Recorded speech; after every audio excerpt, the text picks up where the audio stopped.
या देवी सर्वभूतेषु शक्तिरूपेण संस्थिता नमस्तस्यै नमस्तस्यै नमस्तस्यै नमो नमः। मैं भाविनी मिश्रा आप सभी के सुखी और स्वस्थ जीवन की कामना करती हूँ। इस वीडियो में मैं शेयर करूंगी दुर्गा सप्तशती का 5वां, 6वां, 7वां और 8वां अध्याय। अभी तक हम सुन चुके हैं दुर्गा कवच, अर्गला स्रोतम, कीलकम, दुर्गा सप्तशती का प्रथम, द्वितीय, तृतीय और चतुर्थ अध्याय आप मेरे चैनल पे जाके सुन सकते हैं। तो चलिए प्रेम से बोलिए साचे दरबार की जय। ओम दुर्गाय नमः। 5वां अध्याय शुरू करते हैं। इसमें देवताओं द्वारा देवी की स्तुति, चंडमुंड के मुख से अंबिका के रूप की प्रशंसा सुनकर शुंभ का उनके पास दूत भेजना और दूसरा दूत का निराश लौटना बताया गया है। विनियोग। ओम इस उत्तर चरित्र के रुद्र ऋषि हैं, महासरस्वती देवता हैं, अनुष्टुप छंद है, भीमा शक्ति है, भ्रामरी बीज है, सूर्य तत्व है और सामवेद स्वरूप है। महासरस्वती की प्रसन्नता के लिए उत्तर चरित्र के पाठ में इसका विनियोग किया जाता है। ध्यान लगाएंगे। जो अपने कर कमलों में घंटा, शूल, हल, शंख, मूसल, चक्र, धनुष और बाण धारण करती हैं, शरद ऋतु के शोभा संपन्न चंद्रमा के समान जिनकी मनोहर कांति है, जो तीनों लोकों की आधारभूता और शुंभ आदि दैत्यों का नाश करने वाली हैं, तथा गौरी के शरीर से जिनका प्रकाट्य हुआ है, उन महासरस्वती देवी का मैं निरंतर भजन करती हूँ। ऋषि कहते हैं, पूर्व काल में शुंभ और निशुंभ नामक 2 असुरों ने अपने बल के घमंड में आकर सचीपति इंद्र के हाथों से तीनों लोकों का राज्य और यज्ञ भाग छीन लिए। वे ही दोनों सूर्य, चंद्रमा, कुबेर, यम और वरुण के अधिकार का भी उपयोग करने लगे। वायु और अग्नि का कार्य भी वे ही करने लगे। उन दोनों ने सब देवताओं को अपमानित, राज्य भ्रष्ट, पराजित और अधिकारित करके स्वर्ग से निकाल दिया। उन दोनों महान असुरों ने तिरस्कृत देवताओं से अपराजिता देवी का स्मरण किया और सोचा, जगदम्बा ने हम लोगों को वर दिया था कि आपत्ति काल में स्मरण करने पर मैं तुम्हारी सब आपत्तियों का तत्काल नाश कर दूंगी। यह विचार कर देवता गिरिराज हिमालय पर गए और वहीं भगवती विष्णु माया की स्तुति करने लगे। देवी को नमस्कार है, महादेवी शिवा को सर्वदा नमस्कार है, प्रकृति एवं भद्रा को प्रणाम है। हम लोग नियम पूर्वक जगदम्बा को नमस्कार करते हैं, रौद्र को नमस्कार करते हैं, नित्या, गौरी और धात्री को बारंबार नमस्कार है। ज्योत्स्नामयी, चंद्ररूपिणी और सुख स्वरूपा देवी को सतत प्रणाम है। शरणागतों का कल्याण करने वाली वृद्धि और सिद्धि रूपा देवी को हम बारंबार नमस्कार करते हैं। राक्षसों की लक्ष्मी, नैऋति राजाओं की लक्ष्मी तथा सर्वाणी शिव पत्नी स्वरूपा आप जगदम्बा को बारंबार नमस्कार है। दुर्गा, दुर्गपारा, सारा, सर्वकारिणी, ख्याति, कृष्णा और धूम्रा देवी को सर्वदा नमस्कार है।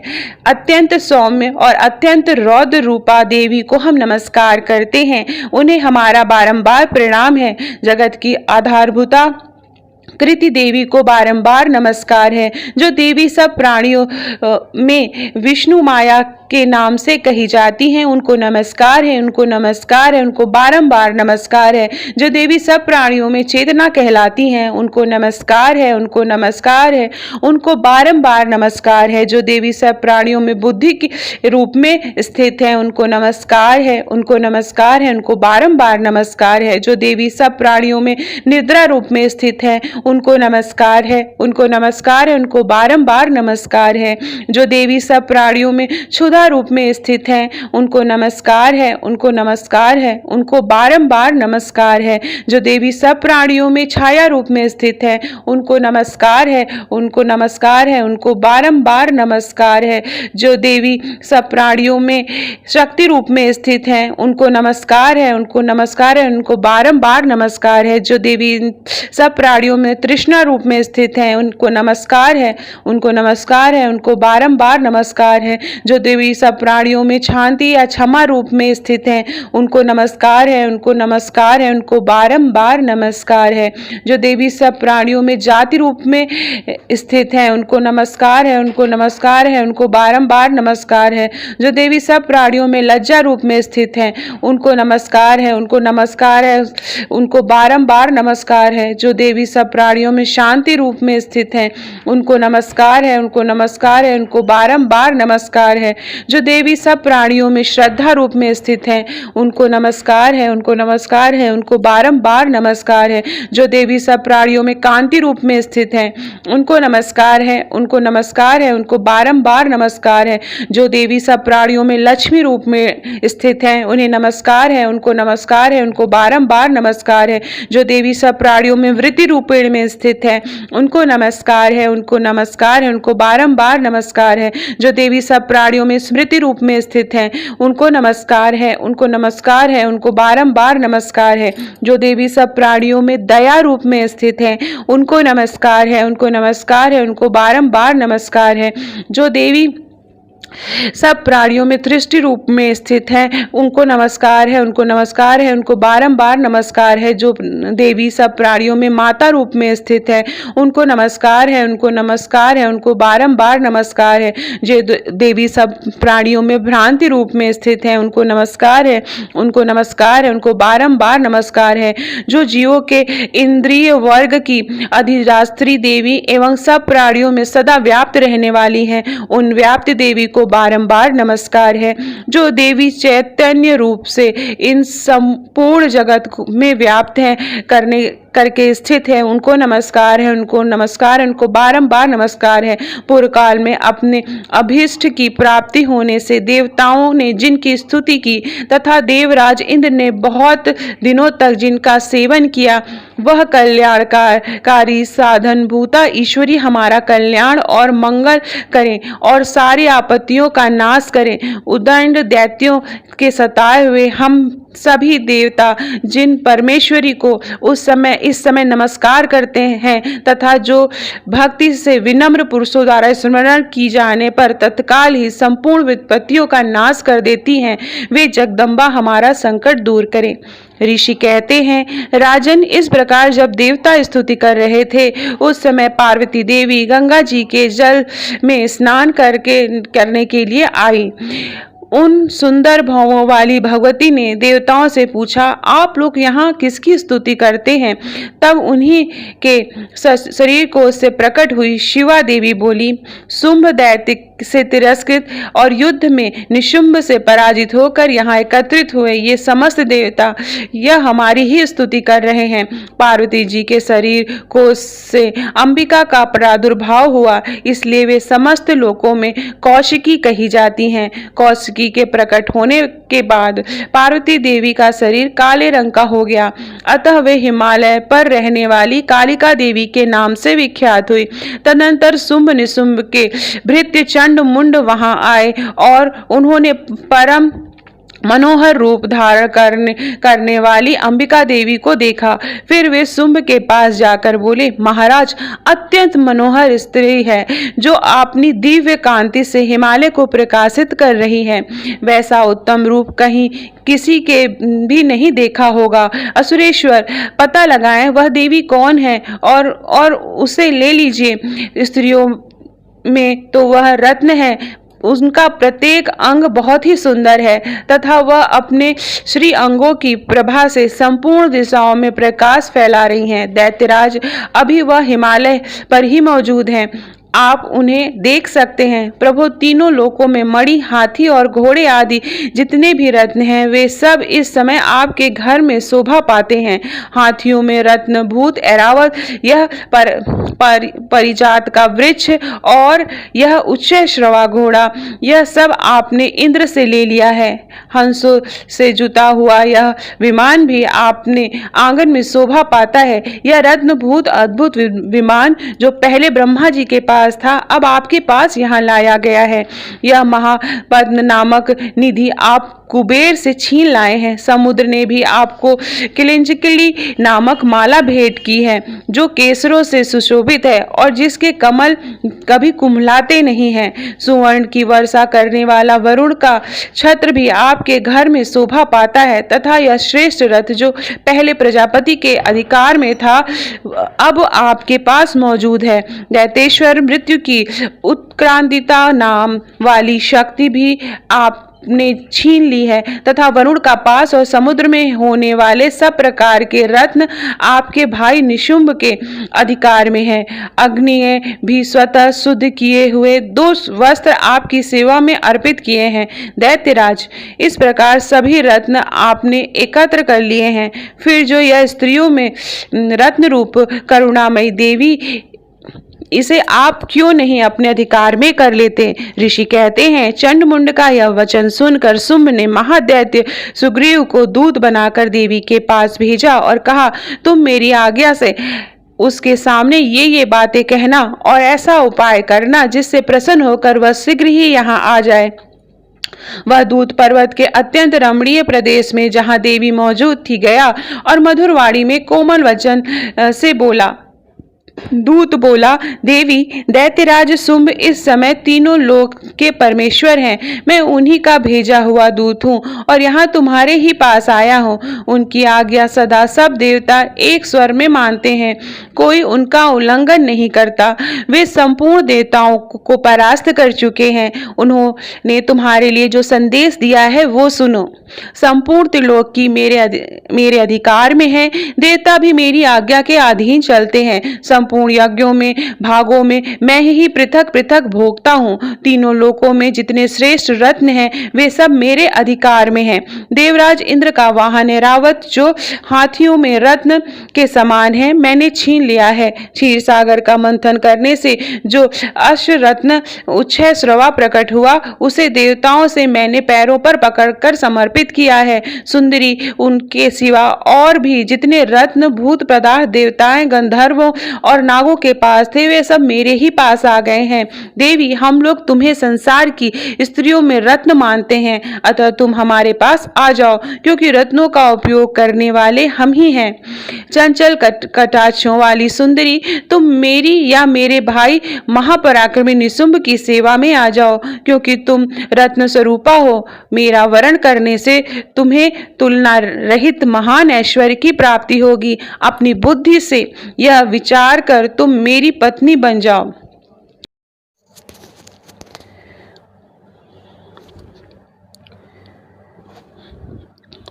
ऋषि कहते हैं, दूत के यो कहने पर कल्याणमयी भगवती दुर्गा देवी, जो इस जगत को धारण करती हैं, मनी मन गंभीर भाव से मुस्कुराई और इस प्रकार बोली। देवी ने कहा, दूत, तुमने सत्य कहा है, इसमें तनिक भी मिथ्या नहीं है।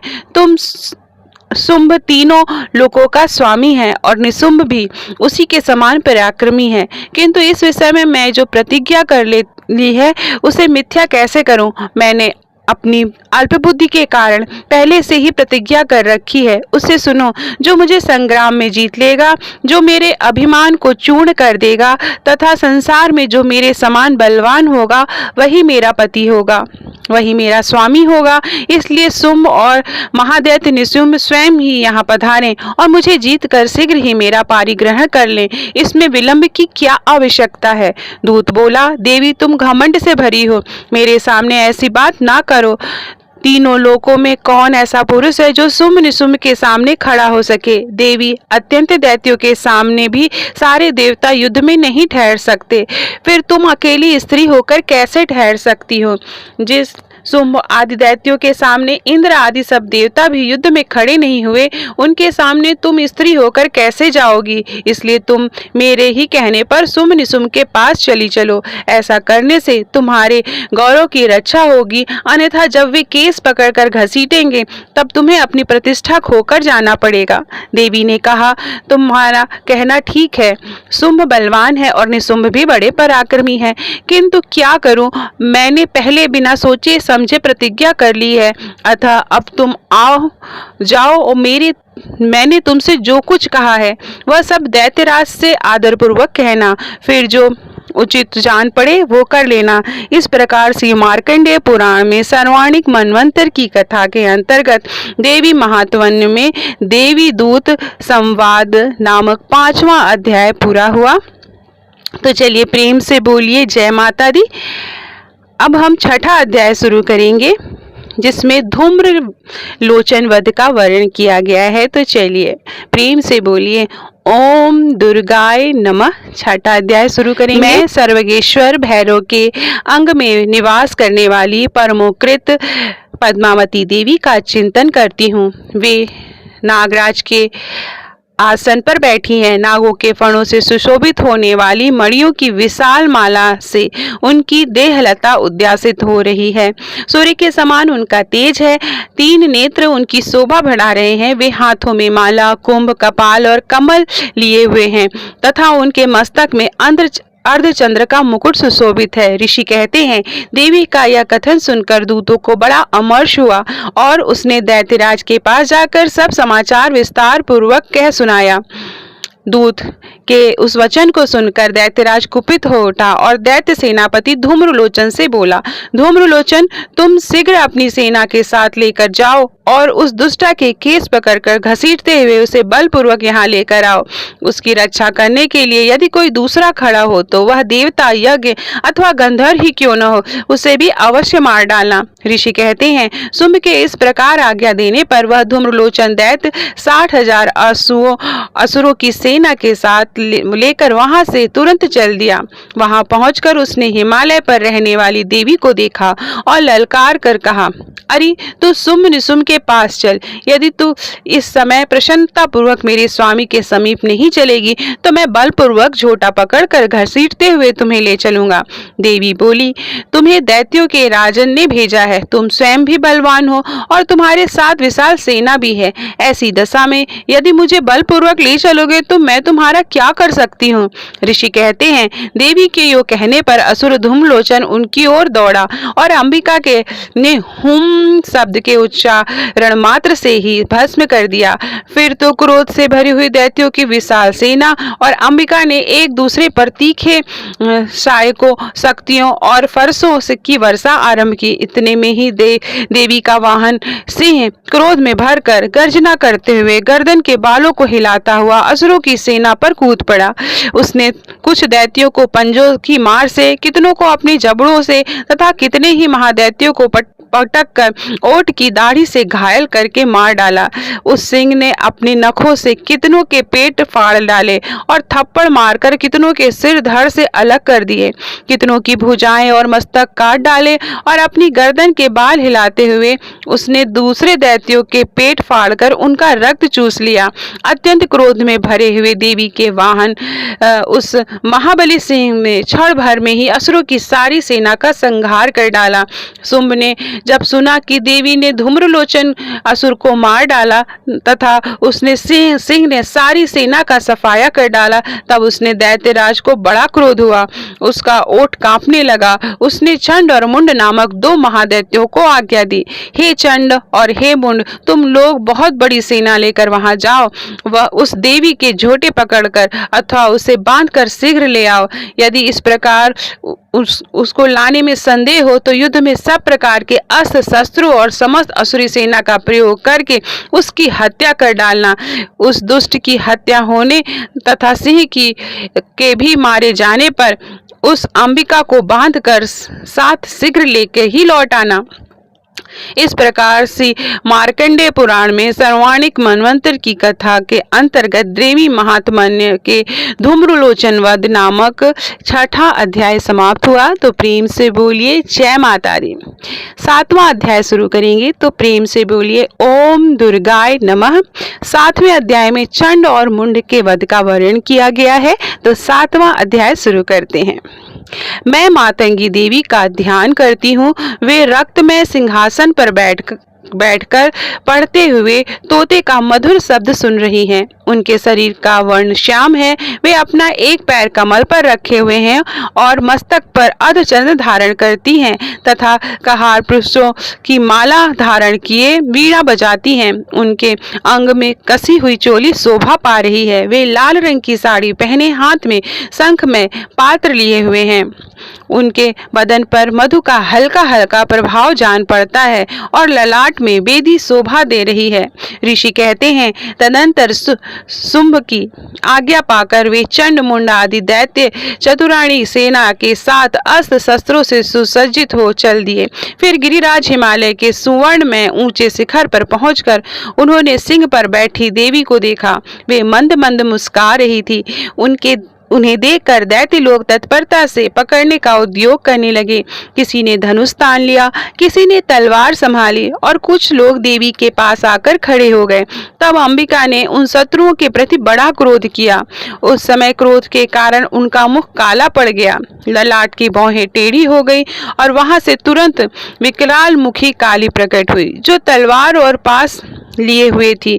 वे विचित्र खड्गवाग धारण किए और चीते की चर्म की साड़ी पहने नरमुंडों की माला से विभूषित थी। उनके शरीर का मांस सूख गया था, केवल हड्डियों का ढांचा था, जिससे वे अत्यंत भयंकर जान पड़ती थी। उनका मुख बहुत विशाल था, जीभ लपलपाने के कारण वे और भी डरावनी प्रतीत हो रही थी। उनकी आंखों के भीतर धसी हुई थी और कुछ लाल थी। वे अपनी भयंकर गर्जना से संपूर्ण दिशाओं में गूंज रही थी।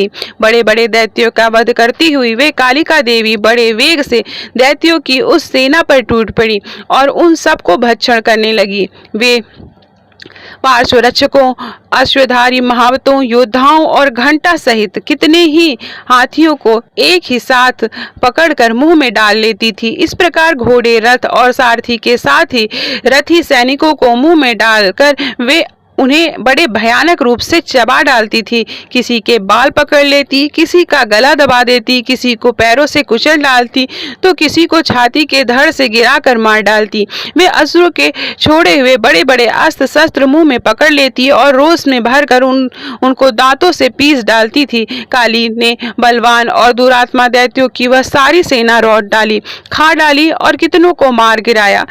कोई तलवार के घाट उतारे गए, कोई खड्गवाग के पीटे गए और कितने ही असुर दांतों के अग्रभाग से कुचले जाकर मृत्यु को प्राप्त हुए। इस प्रकार देवी ने असुरों की उस सारी सेना को क्षण भर में मार गिराया। यह देख कर चंड उन अत्यंत भयानक काली देवी की ओर दौड़ा तथा महादैत्य मुनि ने भी अत्यंत भयंकर बाणों की वर्षा से और हजारों बार चलाए हुए चक्रों से उस भयानक नेत्र वाली देवी को आच्छादित कर दिया। वे अनेकों चक्र देवी के मुख में समाते हुए ऐसे जान पड़े मानो सूर्य के बहुतेरे मंडल बादलों के उदर में प्रवेश कर रहे हों। तब भयंकर गर्जना करने वाली काली ने अत्यंत रोष में भरकर विकट अट्टहास किया। उस समय उनके विकराल बदन के भीतर कठिनता से देखे जा सकने वाले दांतों की प्रभा से वे अत्यंत उज्जवल दिखाई देती थी। देवी ने बहुत बड़ी तलवार हाथ में ले हंस का उच्चारण करके चंड पर धावा किया और उसके केस पकड़कर उसी तलवार से उसका मस्तक काट डाला। चंड को मरा देखकर मुंड भी देवी की ओर दौड़ा। तब देवी ने रोष में भरकर उसे भी तलवार से घायल करके धरती पर सुला दिया। महापराक्रमी चंड और मुंड को मरा देख मरने से बची हुई बाकी सेना भय से व्याकुल होकर चारों ओर भाग गई। तदंतर काली ने चंड और मुंड का मस्तक हाथ में लेकर चंडिका के नाम से जाकर प्रचंड अट्टहास करते हुए कहा, देवी, मैंने चंड और मुंड नामक इन दो महापुरुषों को तुम्हें भेंट किया है। यह युद्ध यज्ञ में तुम शुंभ और निशुंभ का स्वयं ही वध करना। ऋषि कहते हैं, वहां लाए हुए चंड मुंड नामक महादैत्यों को देखकर कल्याणमयी चंडी ने काली के मधुर वाणी से कहा, देवी, तुम चंड और मुंड को लेकर मेरे पास आई हो, इसलिए संसार में चामुंडा के नाम से तुम्हारी ख्याति होगी। इस प्रकार से मार्कंडेय पुराण सर्वाणिक मनवंतर की कथा के अंतर्गत देवी महात्म्य के चंड मुंड वध नामक 7वां अध्याय समाप्त हुआ। तो प्रेम से बोलेंगे जय माता दी। 8वां अध्याय शुरू करेंगे। 8वां अध्याय में रक्त बीज वध का वर्णन किया गया है। तो चलिए प्रेम से बोलिए ओम दुर्गाय नमः। 8वां अध्याय शुरू करेंगे। मैं अणिमा आदि सिद्धिमयी किरणों से आवृत भवानी का ध्यान करती हूँ। उनके शरीर का रंग लाल है, नेत्रों में करुणा लहरा रही है तथा हाथ में पास, अंकुश, वाण और धनुष शोभा पाते हैं। ऋषि कहते हैं, चंद्र और मुंड नामक दैत्यों के मारे जाने तथा बहुत सी सेना का संहार हो जाने पर दैत्यों के राजा प्रतापी शुंभ के मन में बड़ा क्रोध हुआ और उसने दैत्यों की संपूर्ण सेना को युद्ध के लिए कूच करने की आज्ञा दी। वह बोला, आज युद्ध नाम के 86 दैत्य सेनापति अपनी सेनाओं के साथ युद्ध के लिए प्रस्थान करें। कंबु नाम वाले दैत्यों के 84 सेना नायक अपनी वाहिनी से घिरे हुए यात्रा करें। 50 कोटि वीर कुल के और 100 धौम्र कुल के असुर सेनापति मेरी आज्ञा से सेना सहित कूच करें। कालक, दौहृदय, मौर्य और काल के असुर भी युद्ध के लिए तैयार हो मेरी आज्ञा तुरंत प्रस्थान करें। भयानक शासन करने वाले असुरराज शुंभ इस प्रकार आज्ञा दे सहस्रों बड़ी बड़ी सेनाओं के साथ युद्ध के लिए प्रस्थित हुआ। उसकी अत्यंत भयंकर सेना आती देख चंडिका ने अपने धनुष की टंकार से पृथ्वी और आकाश के बीच भाग गुजा दिया। राजन तदंतर देवी के सिंह ने भी बड़े जोर जोर से दहाड़ना आरंभ किया। फिर अंबिका ने घंटे के शब्द से उस ध्वनि को और भी बढ़ा दिया। धनुष की टंकार, सिंह के दहाड़ और घंटे की ध्वनि से संपूर्ण दिशाएं गूंज उठी। उस भयंकर शब्द से काली ने अपने विकराल मुख को और भी बड़ा किया और इस प्रकार वे विजयिनी हुई। उस तमूल नाद को सुनकर दैत्यों की सेनाओं ने चारों ओर चंडिका देवी, सिंह और काली देवी को क्रोध पूर्वक घेर लिया। राजन, इसी बीच में असुर के विनाश तथा देवताओं के अभ्युदय के लिए ब्रह्मा, शिव, कार्तिकेय, विष्णु और इंद्र आदि देवों की शक्तियां जो अत्यंत पराक्रम और बल से संपन्न थी, उनके शरीर से निकलकर उन्हीं के रूप में चंडिका देवी के पास गई। जिस देवता का जैसा रूप, जैसा वेश भूषा और जैसा वाहन है, ठीक वैसा ही साधनों से संपन्न हो उनकी शक्ति असुरों से युद्ध करने के लिए आई। सबसे पहले हंस युक्त विमान पर बैठी हुई अक्षसूत्र और कमंडल से सुशोभित ब्रह्मा जी की शक्ति उपस्थित हुई, जिसे ब्रह्माणी कहते हैं। महादेव जी की शक्ति वृषभ पर आरूढ़ हुई, हाथों में श्रेष्ठ त्रिशूल धारण किए हुए, महानाग का कंकण पहने, मस्तक में चंद्र रेखा से विभूषित हो वहां आ पहुंची। कार्तिकेय जी की शक्ति रूपा जगदम्बिका उन्हीं का रूप धारण किए श्रेष्ठ मयूर पर आरूढ़ हो हाथ में शक्ति लिए दैत्यों से युद्ध करने के लिए आई। इसी प्रकार भगवान विष्णु की शक्ति गरुड़ पर विराजमान हो शंख, चक्र, गदा, चक्रनाथ, धनुष तथा खड्ग हाथों में लिए वहां आई। अनुपम यज्ञ वाराह का रूप धारण करने वाले श्रीहरि जो शक्ति हैं, वह भी वाराह शरीर धारण करके यहाँ उपस्थित हुई। नरसिंह की शक्ति भी नरसिंह के समान शरीर धारण करके वहां आई। उनकी गर्दन बालों से झटके से आकाश के तारे बिलख पड़ते। इसी प्रकार इंद्र की शक्ति वज्र हाथ में लिए गजराज ऐरावत बैठकर आई। उनके भी सहस्त्र नेत्र थे। इंद्र का जैसा रूप वैसा ही उनका भी था। तदंतर उस दिन देवी शक्तियों से घिरे हुए महादेव जी ने चंडिका से कहा, मेरी प्रसन्नता के लिए तुम शीघ्र ही इन असुरों का संहार करो। तब देवी के शरीर से अत्यंत भयानक और परम उग्र चंडिका शक्ति प्रकट हुई, जो सैकड़ों गीदड़ियों की भांति आवाज करने वाली थी।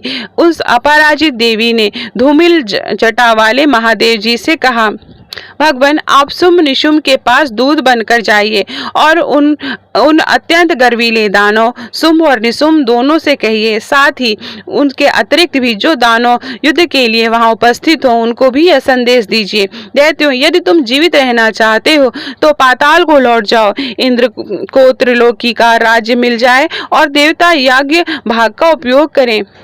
यदि बल के घमंड में आकर तुम युद्ध की अभिलाषा रखते हो तो आओ, मेरी शिवाएं तुम्हारे कच्चे मांस तृप्त हों। चूंकि उस देवी ने भगवान शिव को दूध के कार्य में नियुक्त किया था, इसलिए वह शिवद्युति के नाम से संसार में विख्यात हुई। वे महादैत्य भी भगवान शिव के मुंह से देवी के वचन सुनकर क्रोध से भर गए और जहाँ कात्यायनी विराजमान थी उस ओर बढ़े। तदंतर वे दैत्य अमरस से भरकर पहले ही देवी के ऊपर बाण, शक्ति और ऋषि आदि अस्त्रों से वृष्टि करने लगे। तब देवी भी खेल खेल में धनुष की टंकार की और उससे छोड़े हुए बड़े बड़े बाणों द्वारा दैत्यों के चलाए हुए बाण, शूल, शक्ति और फरसों को काट डाला। फिर काली ने उनके आगे होकर शत्रुओं के शूल के प्रहार से विदीर्ण करने लगी। खड्गवाग से उनका कचूमर निकालती हुई रणभूमि विचरने लगी। ब्रह्माणी भी जिस जिस ओर दौड़ती उसी उसी ओर अपने कमंडलों से जल छिड़क कर शत्रुओं की ओर और पराक्रम को नष्ट कर देती। महेश्वरी ने त्रिशूल तथा वैष्णवी ने चक्र और अत्यंत क्रोध से भरी हुई कार्तिकेय शक्ति ने शक्ति से दैत्यों का संहार आरंभ किया। इंद्र शक्ति ने वज्र प्रहार से विदीर्ण हो सैकड़ों दैत्य दानव रक्त की धारा बहाते हुए पृथ्वी पर सो गए। वाराही शक्ति ने कितनों को अपनी थुथुन के मारकर नष्ट कर दिया। दाढ़ों से अग्रभाग में कितनों की छाती छेद डाली तथा कितने ही दैत्य उनके चक्र की चोट से विदीर्ण होकर गिर पड़े। नरसिंही भी दूसरे दूसरे महादैत्यों को अपने नखों से विदीर्ण करके खाती और सिंहनाद से दिशाओं और आकाश को गुजाती हुई युद्ध क्षेत्र में विचरने लगी। कितने ही असुर शिवदूती के प्रचंड अट्टहास से अत्यंत भयभीत होकर पृथ्वी पर गिर पड़े और गिरने पर उनसे शिवदूती ने उस समय अपना ग्रास बना लिया। इस प्रकार क्रोध से भरे हुए मातृगणों को नाना प्रकार के उपायों से बड़े बड़े असुरों का मर्दन करते हुए दैत्य सैनिक भाग खड़े हुए। मातृगणों से पीड़ित दैत्यों को युद्ध से भागता देख रक्तबीज नामक महादैत्य क्रोध से भरकर युद्ध करने के लिए आया। उसने अपने शरीर पर रक्त की बूंदें पृथ्वी पर गिरती तब उसी के समान शक्तिशाली और दूसरा महादैत्य पृथ्वी पर पैदा हो जाता। महासुर रक्तबीज हाथों में गदा लेकर इंद्र शक्ति के साथ युद्ध करने लगा। तब ऐन्द्री ने उसे अपने वज्र से रक्तबीज को मारा। ब्रज से घायल होने पर उसके शरीर से बहुत सा रक्त चूने लगा और उसी के समान रूप और पराक्रम वाले योद्धा उत्पन्न हुए। उसके शरीर से रक्त की जितनी बूंदें गिरती उतने ही पुरुष उत्पन्न हो जाते। वे सब रक्त बीज के समान ही वीरवान, बलवान और पराक्रमी थे। रक्त से उत्पन्न होने वाले पुरुष और भी अत्यंत भयंकर अस्त्र शस्त्रों का प्रहार करते हुए वहां मातृगणों के साथ घोर युद्ध करने लगे। पुनः वज्र के प्रहार से जब उसका मस्तक घायल हुआ तब रक्त बहने लगा और उससे हजारों पुरुष उत्पन्न हुए। वैष्णवी ने युद्ध में रक्त बीज पर चक्र का प्रहार किया तथा ऐन्द्री ने उस दैत्य सेनापति को गदा से चोट पहुंचाई। वैष्णवी के चक्र से घायल होकर उसके शरीर से जो रक्त बहा और उससे जो उसी के बराबर आकार वाले सहस्त्रों महादैत्य प्रकट हुए। उसके द्वारा संपूर्ण जगत व्याप्त हो गया। कौमारी ने शक्ति से, वाराहिनी ने खड्ग से और महेश्वरी ने त्रिशूल से महादैत्य रक्तबीज को घायल किया। क्रोध से भरे हुए महादैत्य रक्तबीज ने गदा से सभी मातृ शक्तियों पर पृथक पृथक प्रहार किया। शक्ति और शूल आदि से अनेक बार घायल होने पर उसके शरीर से रक्त की धारा पृथ्वी पर गिरी। उससे भी निश्चय ही सैकड़ों असुर उत्पन्न हुए। इस प्रकार उस महादैत्य ने रक्त से प्रकट हुए असुरों द्वारा संपूर्ण जगत व्याप्त हो गया। इससे उस देवताओं को बड़ा ही भय हुआ।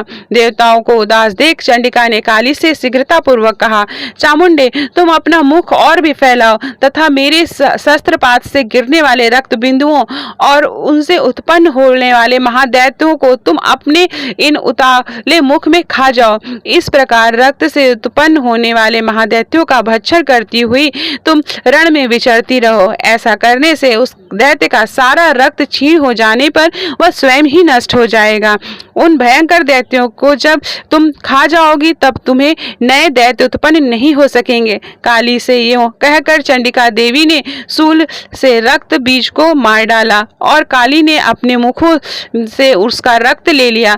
तब उसने वहां चंडिका पर गदा से प्रहार किया, किंतु उस गदापात से देवी को तनिक भी वेदना नहीं पहुंची।